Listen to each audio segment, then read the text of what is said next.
Tapi gue rekomendasi buat kalian yang pengen lebih cepat lagi, ya pakailah trik optimalisasi ini. Pertama adalah bener-bener niche down. Yes, jangan ikutin gue di mana gue bisa ngomong dari sosial media, ke negosiasi dengan klien, ke kripto, ke cara membaca buku. Itu nggak bagus guys. YouTube itu bakal panis kalian secara algoritma, yang semua sosial media sih basically sih. Contoh, kalian kalau misalkan punya konten yang membaca buku, nah berarti kan audiens kalian pengen ke channel kalian untuk membaca buku. Mendadak ngelihat dia tuh malah ngomongin sosial media. Ya akhirnya bikin audiens tersebut nggak mau ngeklik kan. Algoritmanya pun akhirnya nebak-nebak. Wah, nih kualitasnya menurun nih, gue nggak mau nge-push lagi ya. Jadi kalau bisa benar-benar niche down guys. Lalu kalau bisa collab. Kalau misalkan kalian punya keberuntungan untuk punya network yang berkecimpung di dunia YouTube juga, cobalah collab sama beliau. Lalu poin berikutnya, kalau misalnya nggak ada yang mau collab sama kalian, pansoslah dengan SEO.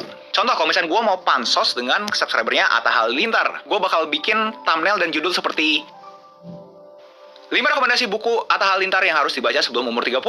It's dumb, tapi you get the idea.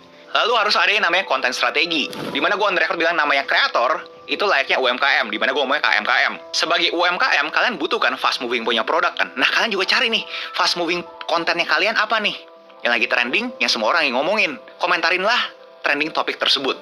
Lalu script. Kalau kalian notice, gue punya cara ngomong itu sangat kebelit-belit, dan kadang-kadang nggak terstruktur, dan kadang-kadang banyak bilang, ini orang ngomong apa sih? Jadi buat kalian yang mempunyai waktu lebih dari 2,5 jam, gue sangat rekomendasiin kalian untuk bikin script dulu untuk lebih enak ngomongnya. Lalu tag dan deskripsi. Ini penting banget untuk optimalisasi kalian punya YouTube channel. Jadi algoritma YouTube tuh tahu video kalian itu apa. Buat kalian yang YouTuber pemula, ya optimalin aja, nggak ada salahnya kan kalau setelah dipikir-pikir kan. Lalu comment on other channel, namanya juga sosial media kan, kalian harus berinteraksi dengan kreator-kreator lain. Untuk mungkin subscriber kreator tersebut notice kalian punya comment insightful juga, akhirnya diklik dan akhirnya subscribe. Lalu terakhir, kalau bisa selalu aktif di YouTube.